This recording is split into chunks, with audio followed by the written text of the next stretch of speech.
So good morning and afternoon, everyone. Thank you for joining us today for Mastering the Complexity of M&A and Commercial Litigation, a Comparative US-Canada Perspective webinar. So my name is Camille Duguay, and I will be your moderator for today. I'm an associate in the Litigation and Dispute Resolution Office, and in my practice, and I'm in the Montreal office, and in my practice, I cover various areas, including product liability, consumer protection, class action, and extraordinary proceedings such as injunctions. While I introduce you to our speaker today, I would like you to please see the information slide that is on your screen. I'd like to draw your attention to the survey piece because, of course, we value your feedback on our session today, and we encourage you to fill in the survey before you log out of the webinar today. So it's my pleasure to introduce our cross-country panel for today, very experienced panel. So first we have Enoch Chang, who's a partner in the merger and acquisition and corporate commercial groups. He's based in our Vancouver office. He frequently represents investors, private equity entrepreneurs in M&A, corporate finance, and other commercial transactions involving private companies. Enoch has significant international experience and frequently advises on Canada, US, and other cross-border transactions, so very relevant for today's topic. Then we have Rahat Godil, who's a partner. She's based in our Toronto office and is a member of the Litigation and Dispute Resolution Group.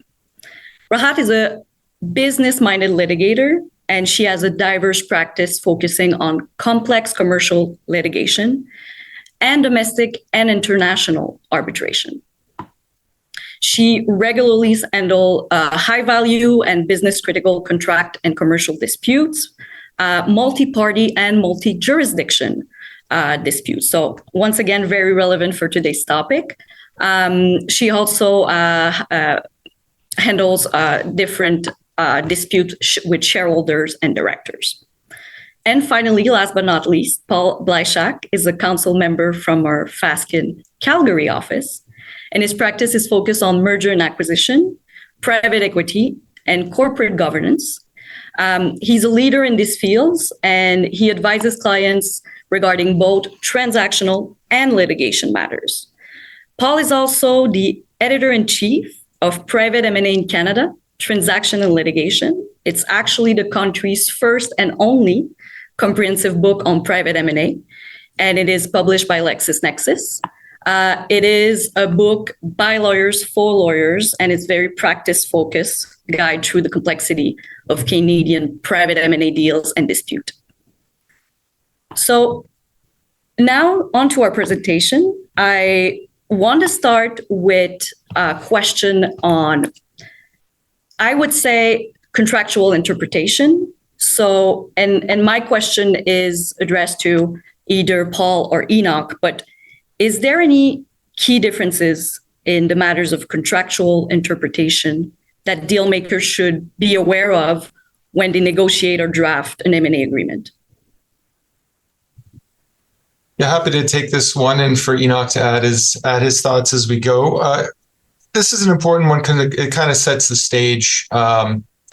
What our U.S. friends need to know is that while in the U.S. and states such as Delaware, they apply the principle called the four corners. In Canada, we have something that's quite different that's called the factual matrix. In other words, in Delaware, the courts very much strive to resolve all contractual interpretation disputes.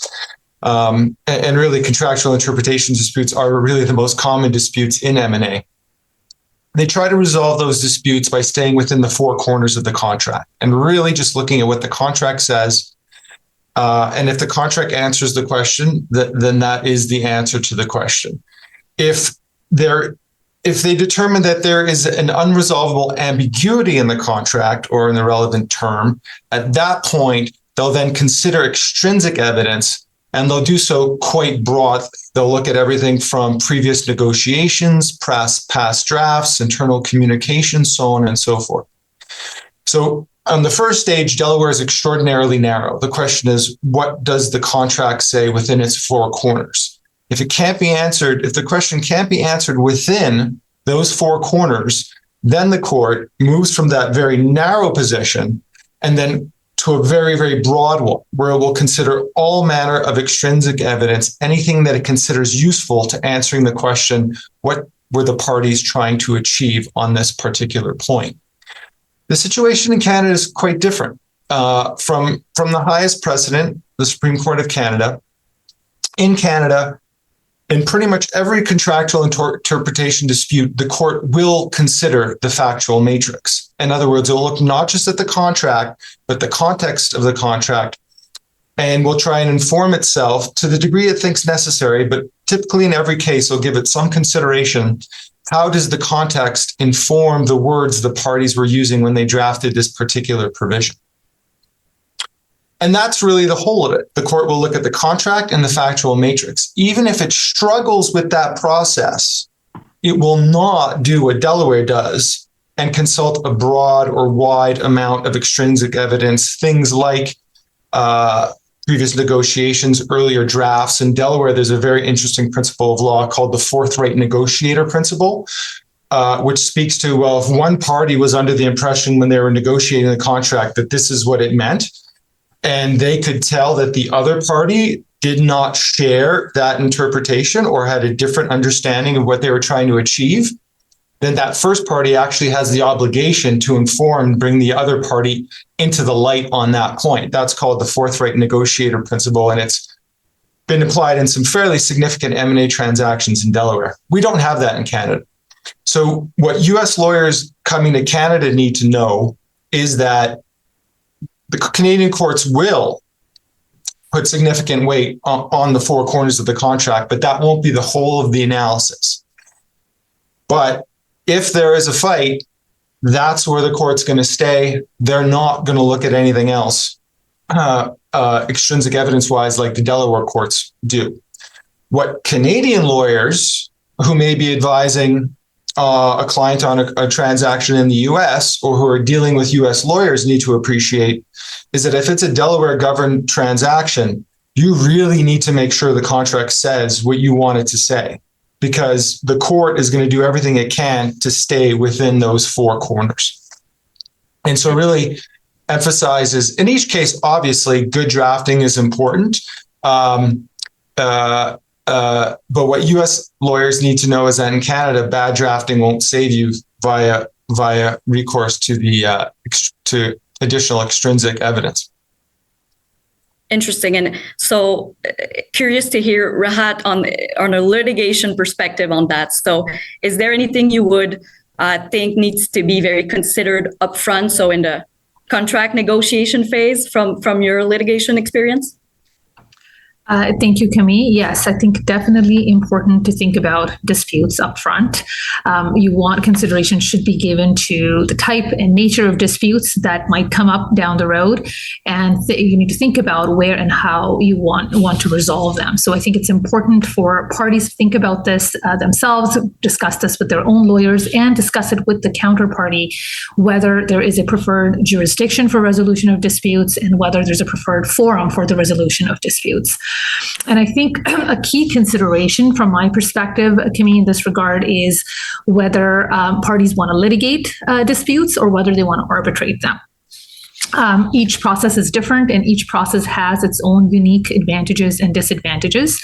As many people who are listening to this will know, arbitration is a private form of dispute resolution, and it involves parties agreeing to one or more decision makers to decide their dispute for them, and those decision makers will follow a process that's also selected by the parties, and the objective really is having little or no court intervention in the process. The advantage, obviously, of this is that it gives parties a lot more flexibility.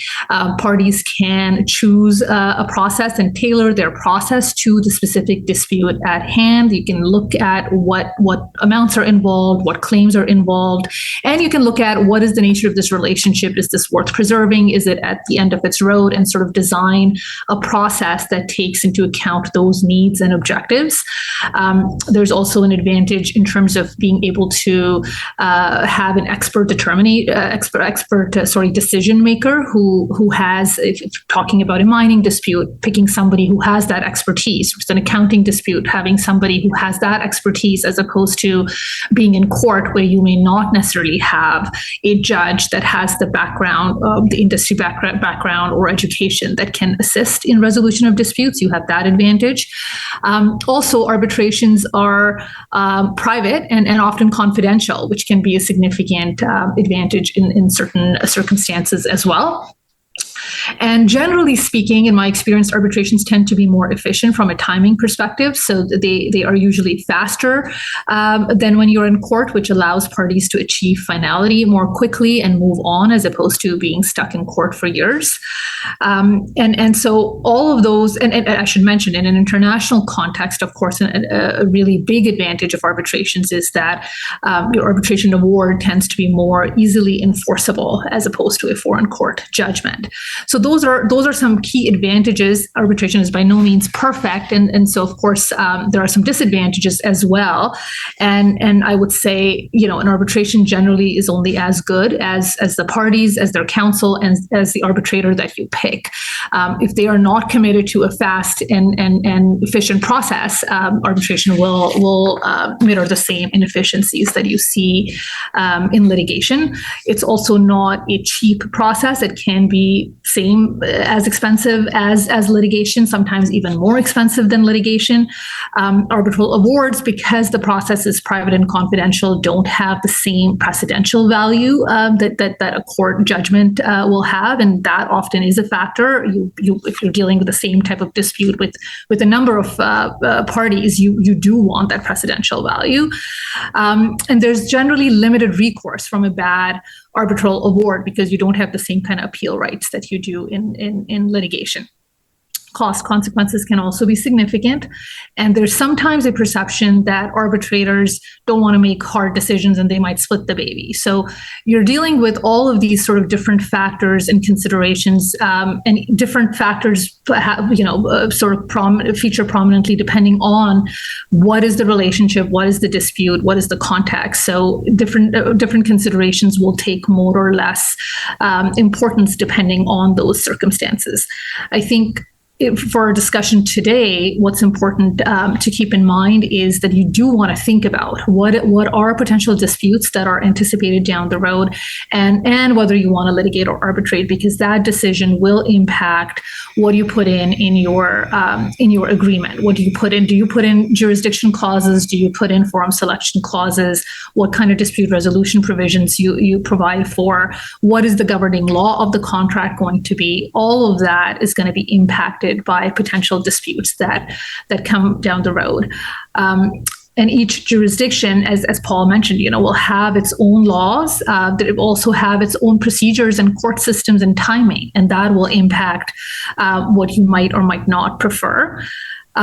You also want to think about remedies. Different legal regimes and different jurisdictions will emphasize or will favor certain remedies over others. Certain courts may be more amenable to making orders of specific performance, for example. Other courts, not so much. They may grant damages instead and only grant specific performance in extraordinary circumstances. So again, if that is important, then you want to think about that upfront, and that will impact which law you pick and which courts you pick. You also want to think about enforcement down the road, where your judgment or award is ultimately going to be enforced. And I think the last thing I'll mention is you also want to think about whether there are alternatives to adversarial dispute resolution that you want to include in your agreement. So it's not just about litigation and arbitration, both of which can be quite adversarial. There may be circumstances and relationships where resolution of disputes by by negotiation may actually be the best solution. You also want to think about mediation, whether that is something that could be useful, and do you mandate that, or do you sort of provide it in your agreement as an option? You want to think about that.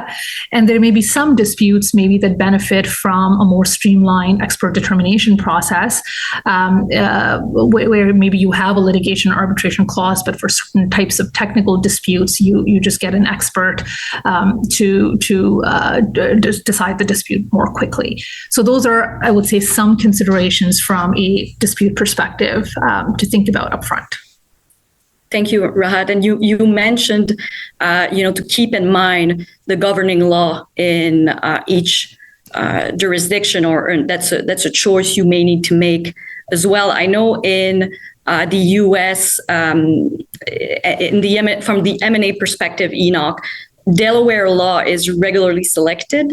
Even if the transaction has little or no connection really to Delaware. Is there a Delaware in Canada? From my Quebec perspective, I would be surprised if your answer was Quebec, but I'm interested to hear you on this one. Well, certainly, for my Montreal colleague, Quebec stands on its own as a unique jurisdiction of civil law.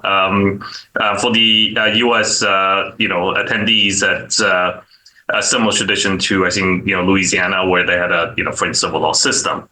Now, does Canada have a Delaware? Well, the short answer is no. The longer answer is that because of how corporate law developed in Canada, we really don't have a preferred jurisdiction the way that Delaware has, kind of taken up the mantle in the U.S., both in terms of case law and in terms of corporate legislation.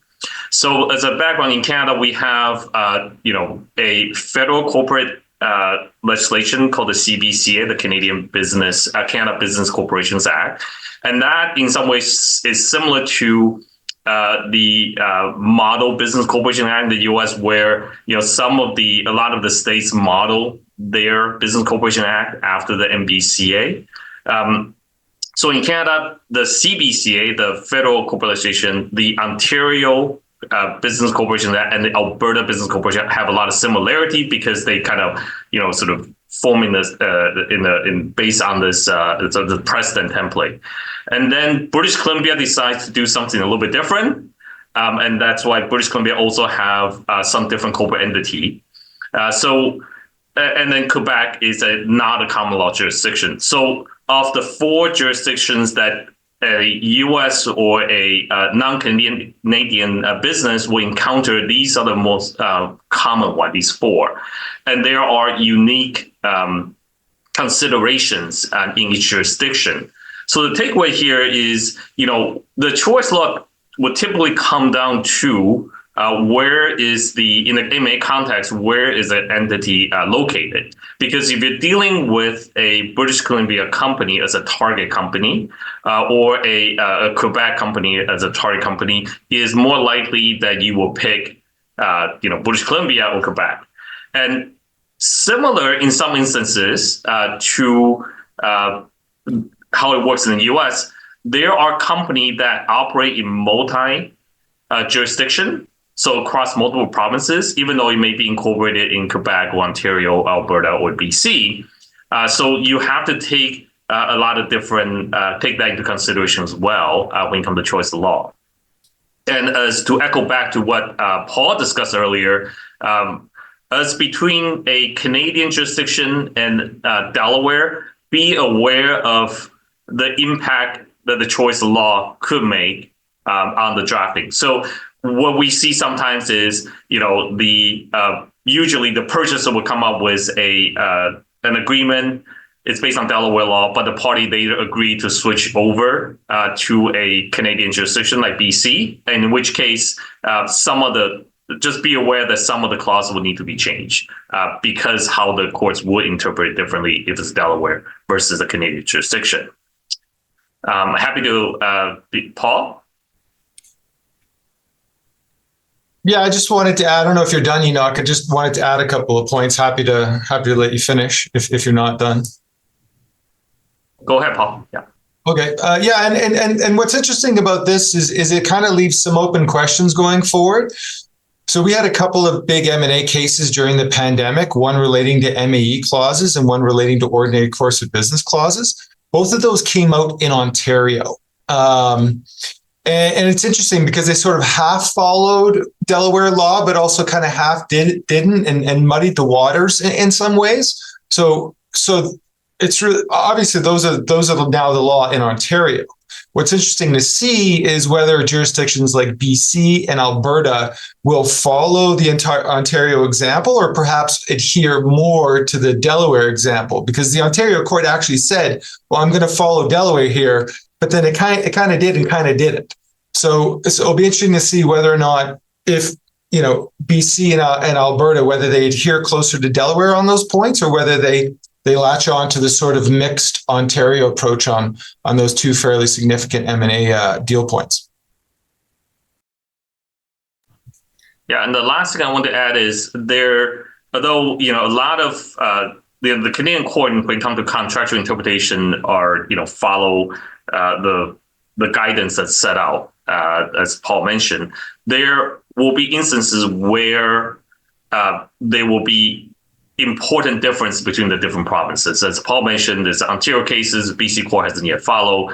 In some instances, for example, when it comes to dissent rights and the waiver of dissent right by minority shareholder, Ontario and Alberta and the federal corporate jurisdictions have different rules in the act than BC, which takes a different approach. So just, be aware of the choice law, even within among the different Canadian provinces as well.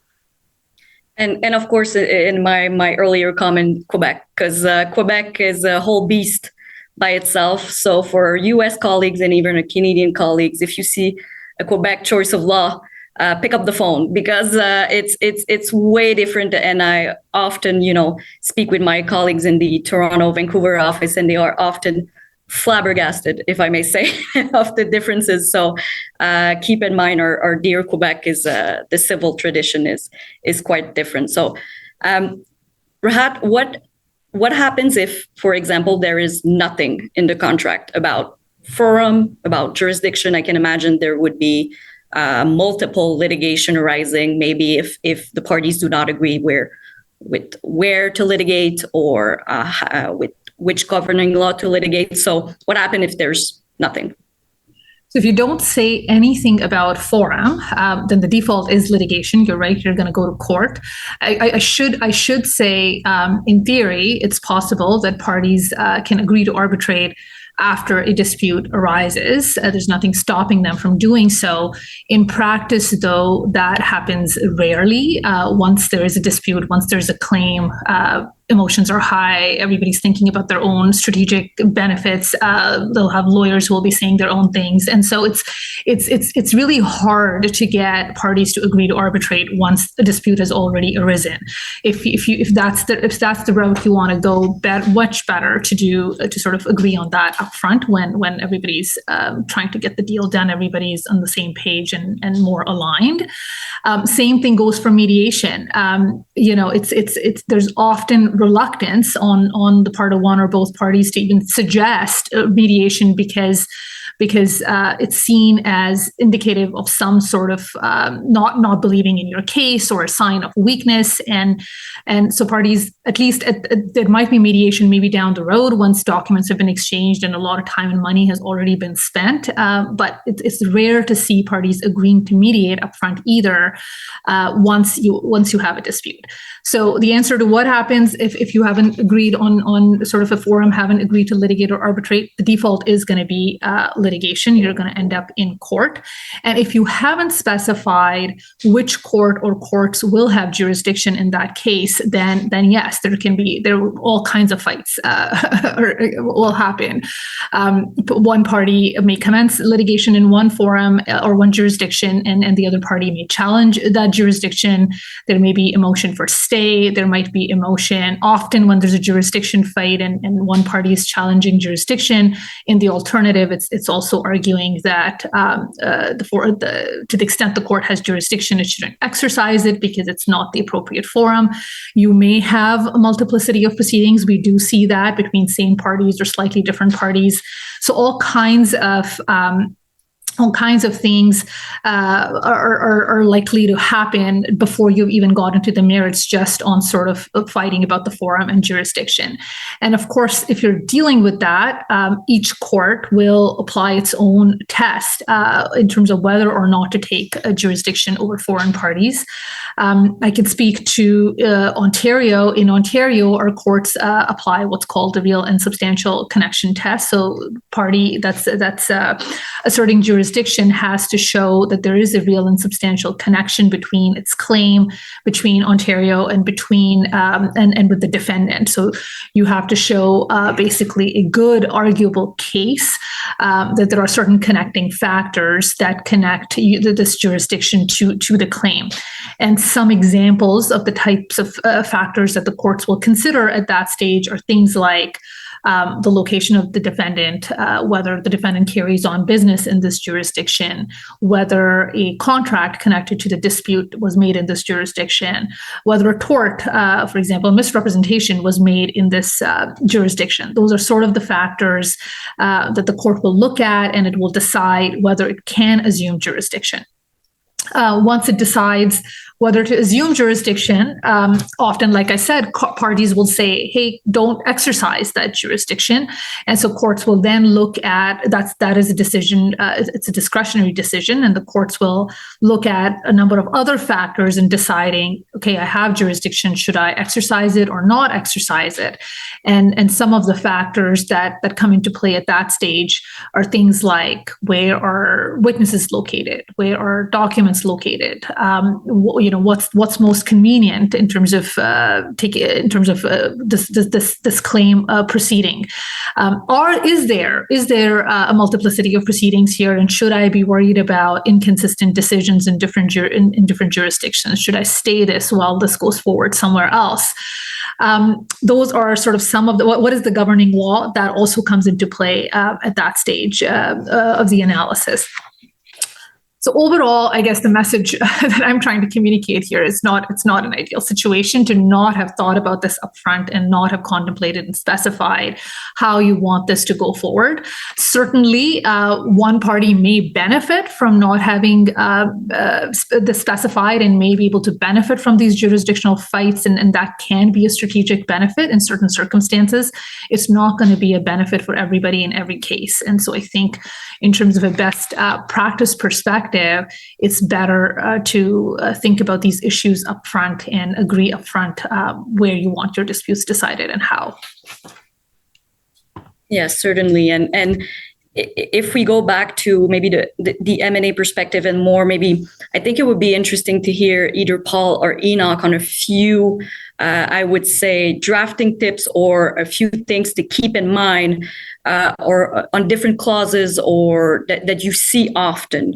And are there any key differences between the US and Canada? And the first one I'm thinking about is, the famous interim period in M&A between the execution and the closing, and what the parties have to undertake and the undertakings the party, took during that period. So, for example, they have to go and get any regulatory approval or any other closing conditions. So is there any key differences between US and Canada on the level of effort that the buyer or seller must make in pursuit of those conditions? Why don't I take this one first? I think, generally the Delaware courts kind of collapse the various effort clauses. It usually simply requires reasonable good faith efforts, notwithstanding, various formulation. Now, in Canada, the court actually tries to delineate, clearly define efforts. So a couple examples will be, in terms of the highest, most, strict will be best efforts. Then there's, reasonable efforts, and then there's commercially reasonable effort. And Canadian court actually look at these as well. There are differences among these different standards, so they'll try to apply it. So the way we think about best efforts is essentially you have to kind of leave no stone unturned. You have to carry out all the processes to its logical conclusion. That is, for example, if you say best efforts to get a consent from the third party, you really have to really keep pushing and pushing to see if you can get consent from the third party, including paying whatever you're contractually required to pay, and answering the reasonable demand of the third party for information, and etc. Right. A reasonable effort, it will be sort of somewhere in between. It will be a prudent, moderate level of sustained due diligence. That's kind of the language we use. And it has to be reasonable. So, for example, if you keep trying, but then there was no response from the third party, or the third party simply would not agree to do it, you have kind of done the reasonable amount of effort. You don't have to carry a process out to the final logical conclusion. You have to try to do it. And then the last one, which is commercial reasonable effort, which allowed the entity or the party with the obligation to do a cost benefit analysis, right? Does it going to cost more for me to get what I'm supposed to get based on a commercial reasonable effort? So you're allowed to do a cost benefit analysis to say, well, it's going to cost me way more than the benefit I will be getting. Whereas I think if you go back to the best effort, there could be argued that you have to spend, more costs than the potential benefit if there is an avenue for you to get, to achieve what you agreed to achieve from the best effort. So I think it's important to think about that, the effort clause differently. We see that in the interim covenant in the M&A context, and I think they're also. Now we're going to think more. We now see more and more in a earn-out context where these different effort clauses are being drafted, and because we're seeing the additional trend in the increase of earn-out clauses in M&A transaction, how the effort clauses are drafted will impact the inevitable earn-out dispute interpretation later on. And I think, I can push back to Paul and think about some of these earn-out, dispute cases that came out of Delaware and in Canada, to think about, how do we best draft, what would be a good drafting exercise in terms of, the efforts clause. I mean, ultimately, let's be clear on the expectation of what the party really mean when they say best effort, reasonable effort, or commercial reasonable effort. Paul? Yeah, I mean, obviously agree with all of that. I mean, the key for the U.S. lawyer coming to Canada and for Canadian deal makers is just to understand that, there is a developed body of case law for each three of these standards: best efforts, reasonable efforts, and commercially reasonable efforts. Particularly well developed for best efforts. Second would come commercially reasonable efforts, and there actually isn't too much on reasonable efforts. So if you want to understand what you're undertaking when you agree to the different ones, it's there. Your lawyer can explain it to you. So be deliberate in your choice. And there are examples to help guide you as to which one you want, and once you've undertaken that, what you need to do. To Enoch's point, yes, we are seeing a steady stream of earn-out decisions coming out of Delaware, which highlight the importance of understanding just how onerous or not onerous, if you're the seller, the earn-out obligation being undertaken is.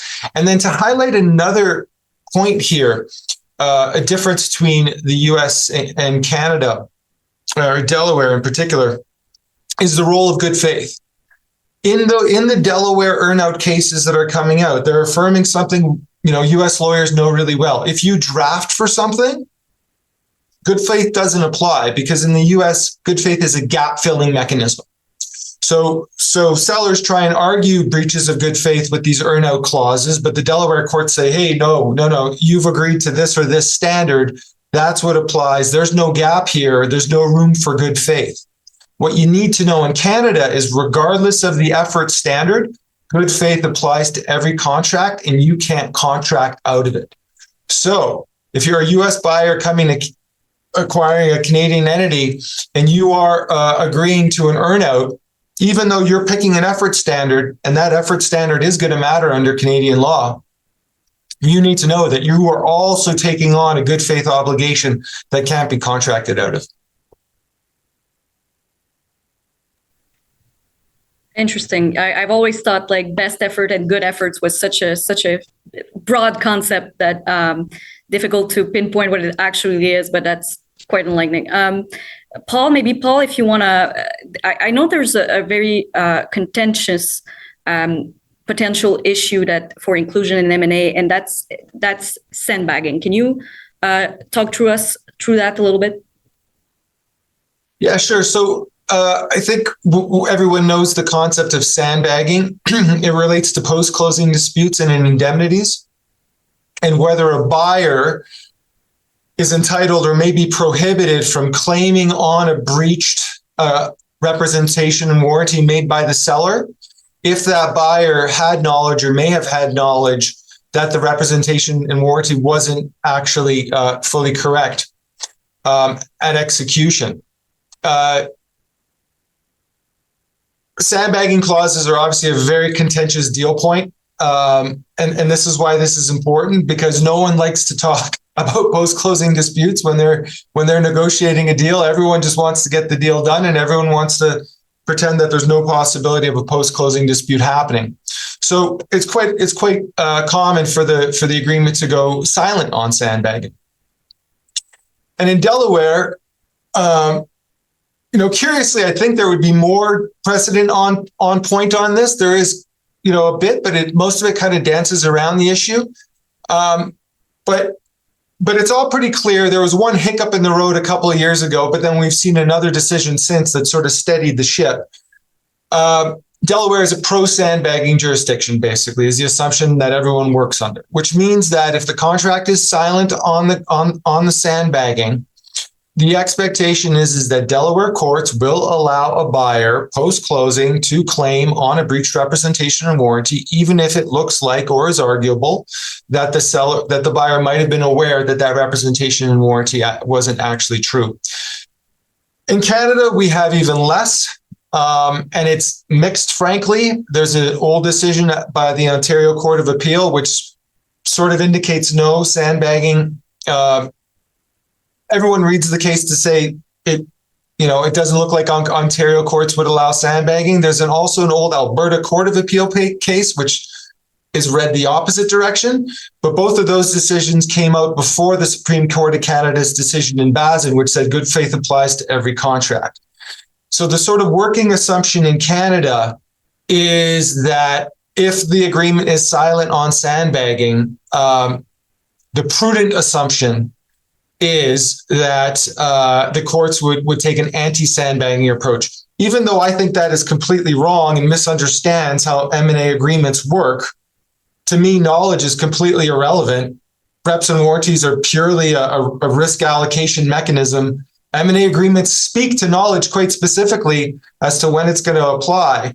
And so if knowledge isn't applied to post-closing disputes, then to me, there's no reason for a court to do this. And I think that's what everyone, Delaware is highly contractarian. And I think that's why everyone understands and expects Delaware to be a pro-sandbagging jurisdiction. Unfortunately, in Canada, because of the very scant and frankly mixed case law, and then the Supreme Court of Canada decision on good faith, and then frankly, the reality is Canadian courts don't deal with M&A disputes nearly as frequently as Delaware does. And there's a lack of familiarity.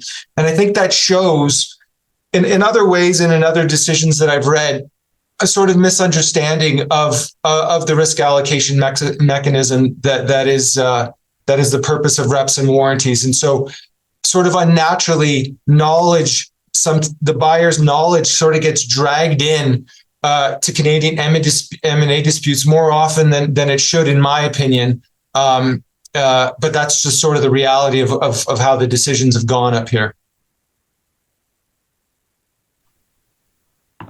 Interesting. And maybe I think in the recent years, the M&A commentary there's been a lot of as well of discussion about restricted covenant, if I'm not mistaken, and what would a lawyer from outside of Canada, and even if Canada, would need to know about basically the lay of the land here in Canada about restricted covenants in M&A contracts? Yeah, thank you for that question, Camille. Restricted covenant is an important feature on M&A transactions and has always been. And because that essentially is the way to protect the goodwill that the buyer is acquiring. And the typical restricted covenant we will be included primarily is the non-compete covenant and a non-solicitation covenant. And generally, as a whole, Canadian courts are reluctant to enforce non-compete, especially when they feel that a non-solicitation clause is sufficient to protect the goodwill. So that's just kind of in the background. Okay. Now, in Canada, unlike in U.S. jurisdiction in Delaware, courts are very, very unlikely to engage in a practice called blue penciling, which is to mark up or change the clause where they think a draft is unenforceable to narrow the scope for that to become enforceable. So, for example, in the context of restricted covenant, if a court thinks that if we draft a 7-year non-compete clause, which, most cases, it's going to be non-enforceable in Canada.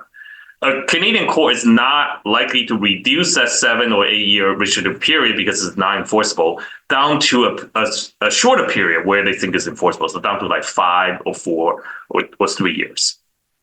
So what does that mean is when you are drafting a restricted covenant, from the buy side, be careful what you're asking for, because if you're asking for way too long of a period, it end up being non-enforceable at all. So the prudent way of thinking about drafting restricted covenant is to draft it to as much as you think can be enforceable and maybe slightly shorter just in case.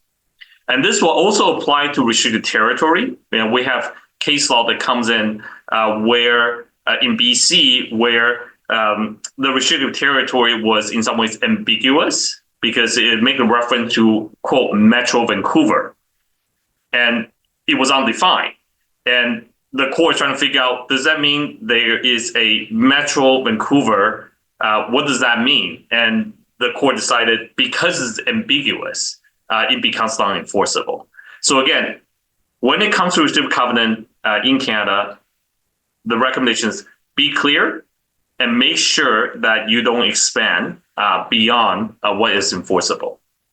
Now, similar to Delaware, the scope of restricted covenant itself has to be limited to the current business that you're acquiring, right? So you can't go more than with the goodwill of the target company. So it is very important to think about how the court will interpret restricted covenant.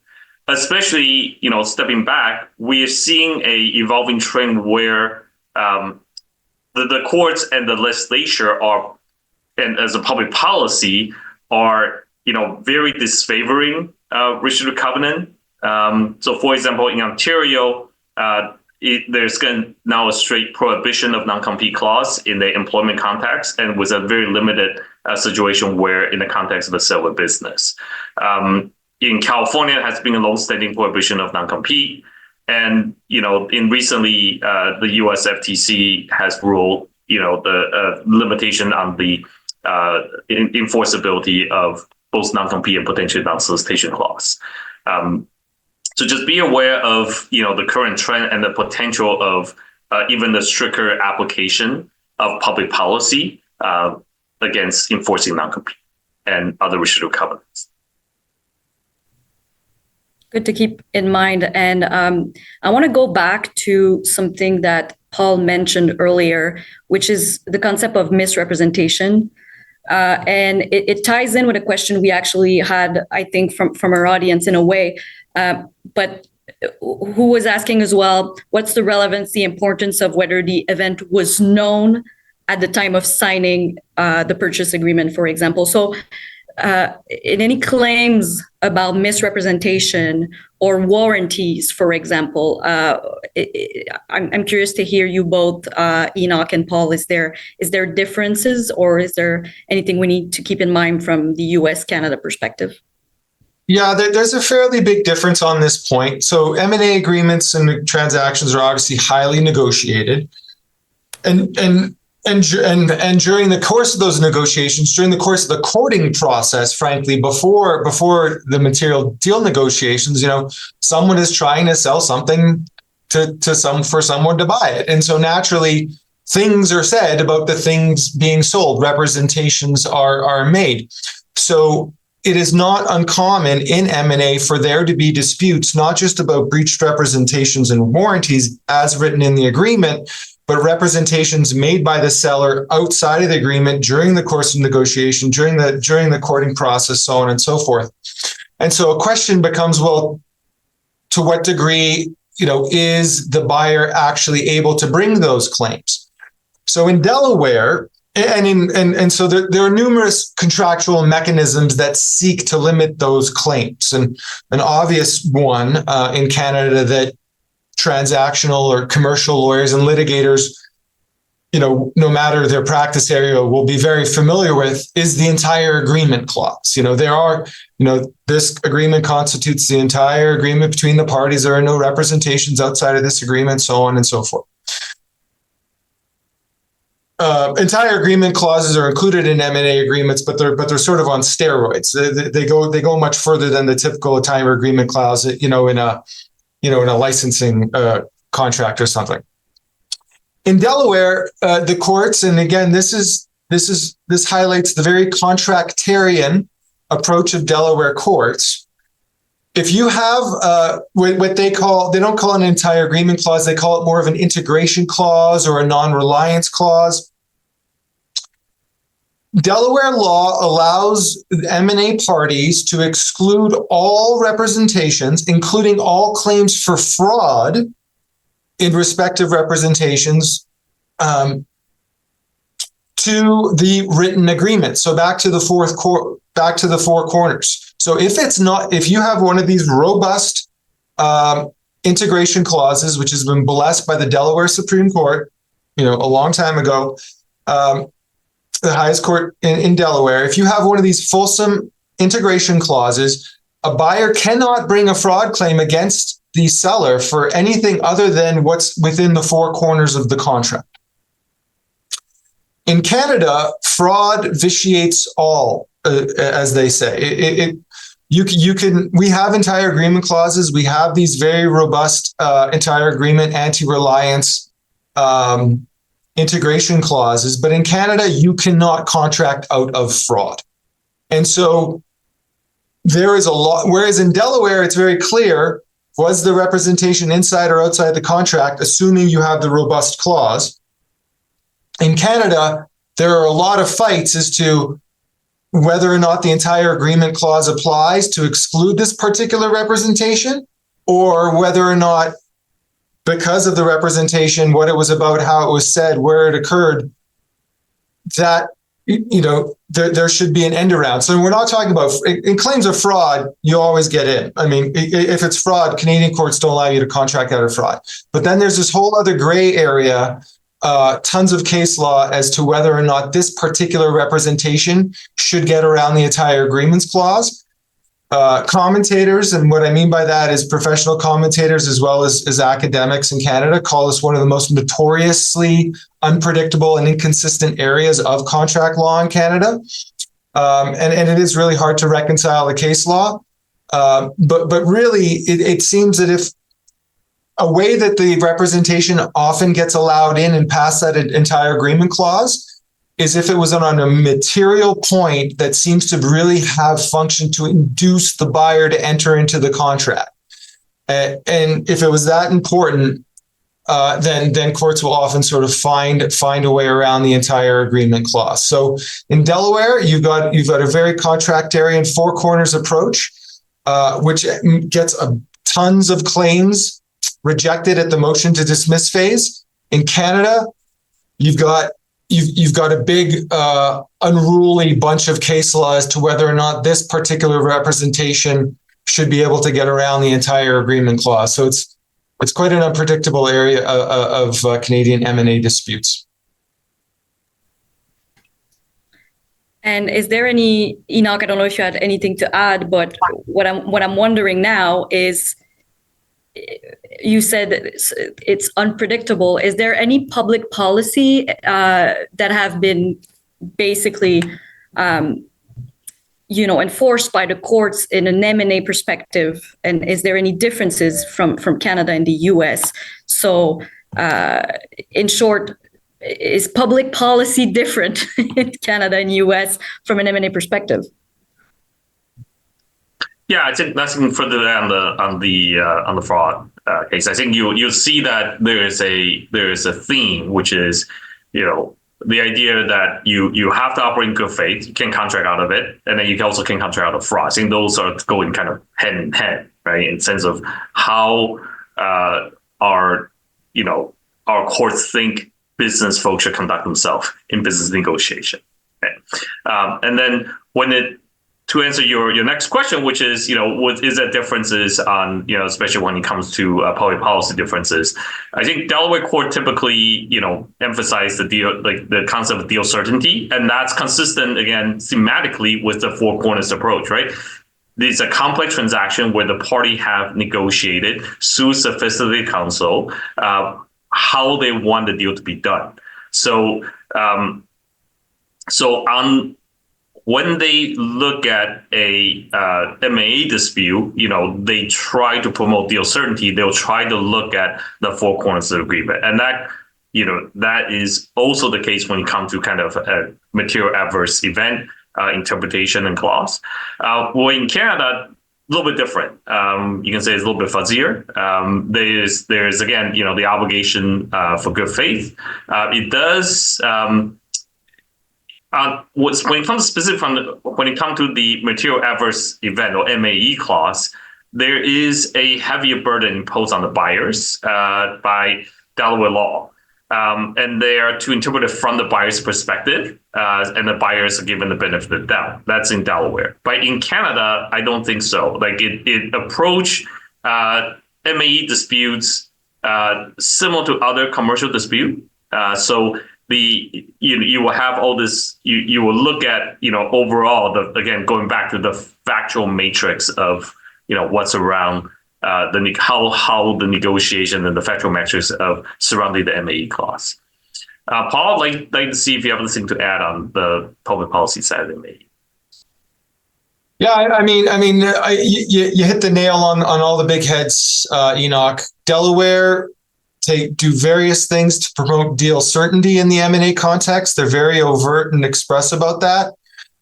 In Canada, I would just say it's sort of an absence of a policy approach to M&A disputes. Whereas Delaware has their deal certainty, and the great example is the heavy burden in the MAE disputes. Four corners is another. That's general Delaware law, but then against the approach to integration clauses and saying you can get everything out of here. Sophisticated parties can do that. There is a specific public policy approach applied by courts who see M&A disputes all the time. In Canada, we just have an absence of that. There's an absence of any sort of policy to M&A disputes, which I think, together with some other things, including the fact that Canadian courts see M&A disputes less frequently than Delaware courts, makes M&A litigation, all litigation is inherently unpredictable. I do think from a comparative perspective, one result of this is that Canadian M&A disputes are probably even more unpredictable than Delaware disputes. I know when I read Delaware M&A case law, I'm often not surprised by the results, just by reading the basic facts and the relevant provisions of the contract. Whereas in Canada, unfortunately, I am sometimes quite surprised by the result or by the court's ruling on certain points, and I think that just is a testament to the lack of familiarity of how M&A deals are done and negotiated, and the sort of structure of M&A agreements. but also just a lack of public policy, like deal certainty, so on and so forth. So sort of round out that point, I think, all litigation is unpredictable. Where any potential dispute arises, it's important to have good counsel. But I think in Canada, it's even more important to have good counsel from the inception of any potential M&A dispute, because it is just less predictable, I think, than Delaware. And Rahat, back to you. After we tried, of course, to avoid litigation, not all litigation is avoidable, but with the great tips from Enoch and Paul, when we tried to avoid it, but it for some reason we end up in a litigation, especially a cross-border litigation where they are different jurisdiction against each other. What would be your maybe consideration to keep in mind, strategic, point of view about managing a cross-border litigation? Thank you, Camille. I think there's a lot that can be said about effectively managing cross-border litigation or managing multiple proceedings in different jurisdictions. I'm cognizant of time, so I'm going to try to be brief and maybe touch on 3 buckets today. I think from my perspective, one of the key things when we're looking at different jurisdictions is coordination and collaboration between both counsel and counterparts in different jurisdictions. I think that is that kind of collaboration early on is really important, and it doesn't matter sort of what the underlying scenario is, whether you're a company that's operating in different jurisdictions and hence you're at risk of litigation in different proceedings, or we're dealing with a cross-border scenario where one party is in one jurisdiction and the other is in a different jurisdiction, and parties haven't agreed where they're going to sort of pursue their disputes. Regardless, if whether your business or your lawyers are involved in more than one jurisdiction, I think coordination between them is important. Each needs to know what's happening in the other jurisdiction. Each needs to talk to each other and coordinate with the other right from the get-go. And really, I think the objective is developing sort of a holistic, comprehensive strategy that takes into account the benefits and disadvantages of proceeding in either jurisdiction, right? So that I think knowing the laws, knowing the procedures, knowing the court differences, and then coordinating on that front is extremely important. The second thing I would say is thinking about dispositive motions. So, and obviously this really applies if you're a defendant, but that can be a very effective tool in addressing any dispute. But it can be a very effective tool, particularly in the context of the comprehensive cross-border or multi-jurisdiction strategy. So, thinking about things that we spoke about earlier, if there is an agreement on jurisdiction, for example, does it make sense to bring a jurisdiction motion or a forum nonconvenience motion? Like that can dispose of the entire claim. You want to think about that up front. If jurisdiction is not contentious, then thinking about things like, is there a basis to bring a motion to either strike the action in its entirety, or maybe at least narrowing the action and trying to bring a motion to strike some of the claims because they don't disclose a reasonable cause of action. I think you want to think about that. Or is there a way to streamline the process or some of the claims, and maybe there are grounds for seeking summary judgment because material facts are not in dispute. I think thinking about all of those upfront can be quite useful. And I think the last bucket, which is sort of a broad bucket, but I'll touch on quickly, is relates to sort of documents, evidence, and witnesses. If you are involved in a cross-border or multi-jurisdiction context, I think sort of thinking about putting a litigation hold in place early on in all of the potential jurisdictions that might be implicated, it's important so that you don't lose sort of relevant evidence or documents in any jurisdiction. Knowing and understanding differences in document discovery, in oral discovery, and evidentiary evidence-related requirements in different jurisdictions. I think that can have an overall quite a significant impact on the strategy. So again, knowing that and understanding that and seeking advice on that would be recommended.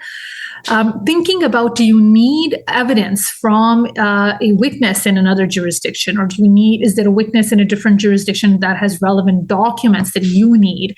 Thinking about that early on can also be is important, because you want to make sure that if you are seeking evidence and you don't have it in the jurisdiction you're based in or where the claim is proceeding, you may need judicial assistance from the other jurisdiction.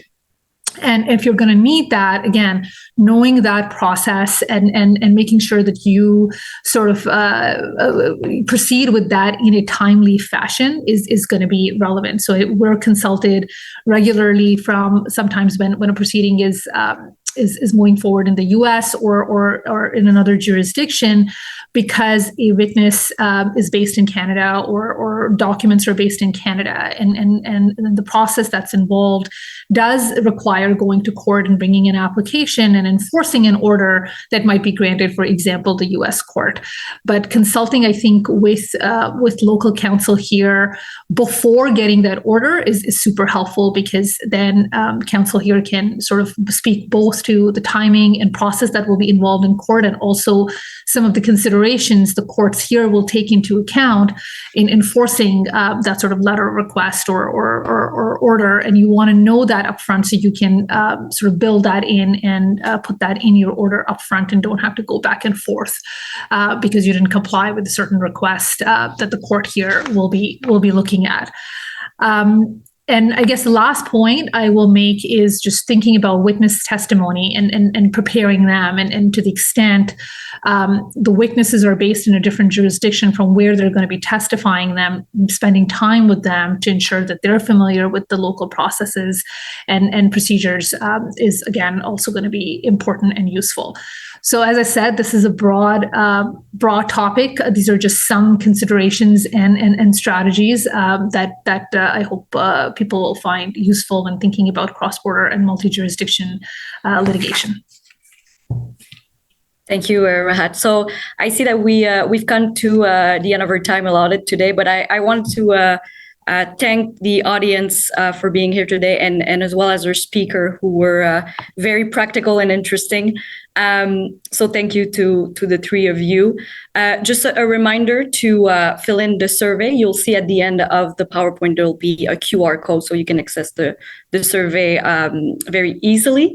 And as well as note for our Ontario and Quebec viewers, you will receive a CPD certificate next week for this webinar. And for BC viewers as well, the Law Society of BC has been added to the chat, so for that as well. And if you want to register for any upcoming events, you can visit our Fasken Institute page on our Fasken site. So once again, thank you to everybody, and have a good end of the day.